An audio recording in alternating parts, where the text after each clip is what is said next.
Yeah, I don't know if Stone was a vision or a dream, but he helped me. He helped me hold on for Emma.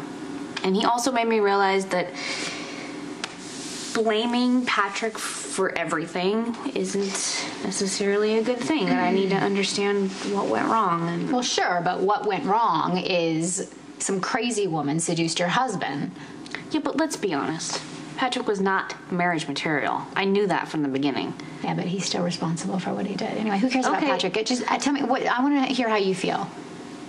How do I feel? Yeah. I'm sad. I'm confused.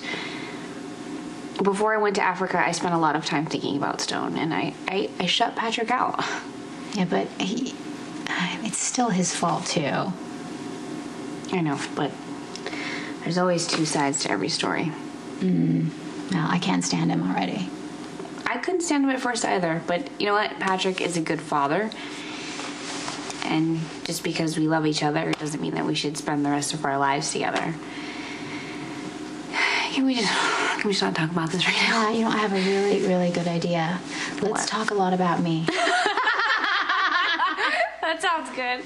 I missed you a lot. I know, I'm so sorry I didn't stay in touch. I'm so bad at that. It's okay, it's fine. You're here now. I just don't know why, and I don't know what it has to do with Jason. That doesn't have anything to do with Jason. It's just I had some security problems in Rome, and my partner Suzanne, that woman who runs ASEC, she panicked. So I still have Jason down as my emergency contact. Well, that's sweet that you still depend on Jason in that way. No, it's not sweet. He came to Rome and he dragged me back here against my will. Well, then you must really be in trouble because Jason doesn't overreact. It doesn't matter. I'm gonna be fine. Jason's gonna catch this guy, and then I'm gonna go back to Rome. I can't stay here. It's too many memories. I didn't ask for this case, okay? A crime was committed and it needs to be solved. Johnny and Christina were almost killed in the car bomb. You had the means, the motive, and the opportunity. I'm just doing my job investigating. Okay, can you just hear me out? You don't want to, look, you don't want to be single-minded and make the same mistake you made with Michael. I will regret what Michael went through for the rest of my life. And I've been working like hell to make amends with Michael. I'm not going to write you up any free passes so you can get away with murder. Do you hear yourself? Have you learned anything? Same thing happened with Michael. Nobody could tell you anything. You made up your mind about what the truth was, and you were going to go after it no matter what. You tracked down Michael. You made him confess. And you know what?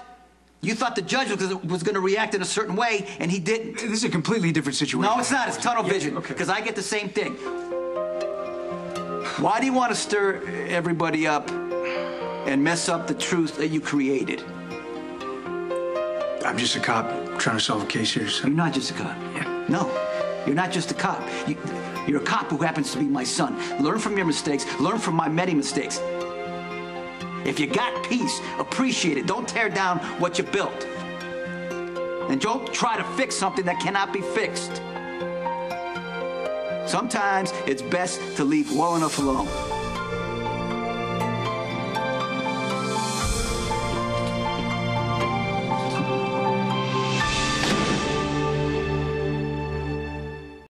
I'm not going anywhere with him. I'll get him out of here, or I'll send him to the angels myself. I've got nothing to lose. Garrett, if you could give us a few moments for some holy prayer. I didn't know there was any other kind. What are you waiting for? Get this hypocrite out of here. I just need a few moments with our young Ronan, for I can see the real man in his eyes there, even though he's trying so hard to hide it. All we need is some prayer. 5 minutes. Thank you, Garrett. Wee little church around the corner. That's brilliant. He was going for it. He's already suspicious. Yeah, well, you let me worry about that. As soon as we get outside, you run like hell. I'll meet you at the pub, 3 blocks north, 2 east. I've got all the IDs set up. Okay, I appreciate what you're trying to do, but you shouldn't be here now. I ain't going nowhere until I take you with me. Blessed Father, please help this wretched creature. Deliver him from his ignorance, from his arrogance and his hyperbole. Interpol says there's been a mix-up.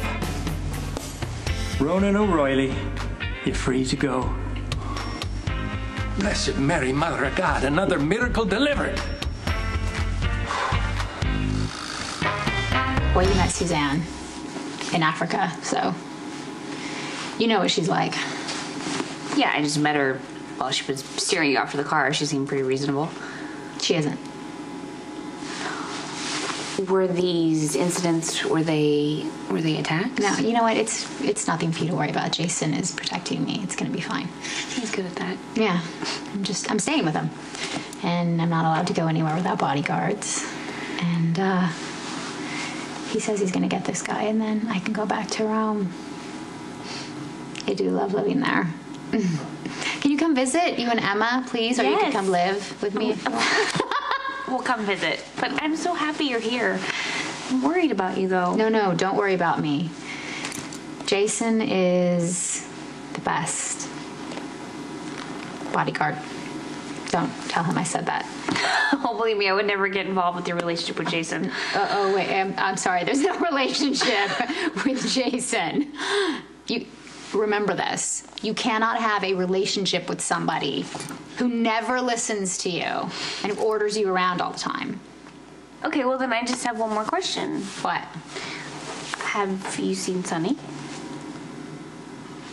Well, who do we have to reach to get the case closed? Just find a way, Diane. Thank you. Well.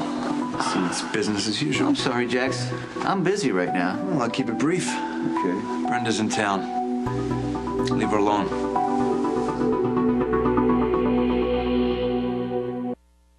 I saw Sonny in Rome. How did that happen? I don't know. How did that happen? He said he got my email and my phone number from you. You know, when I saw him, it seemed like we'd been away from each other for hours rather than 8 years.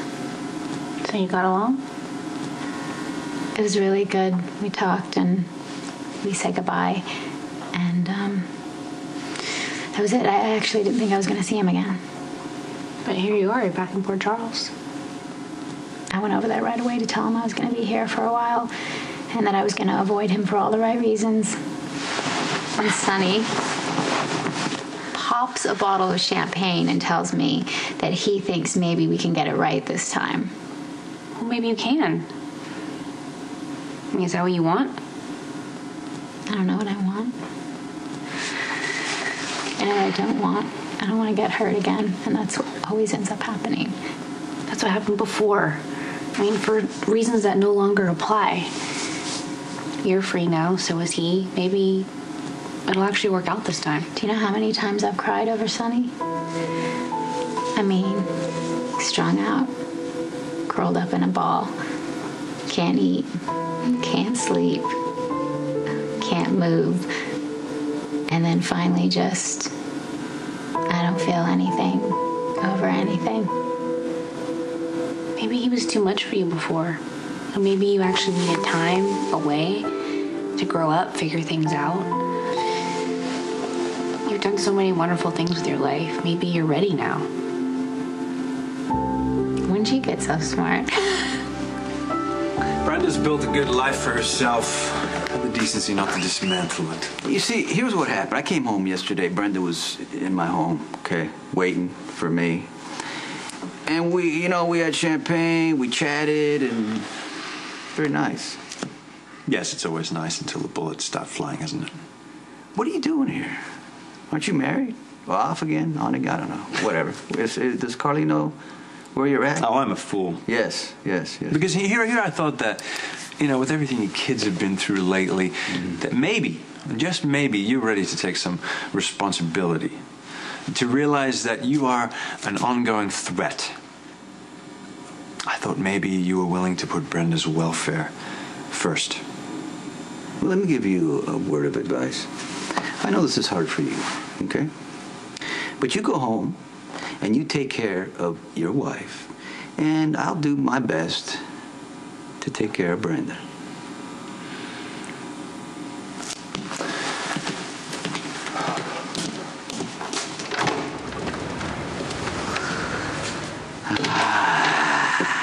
Look, I just can't deal with school today.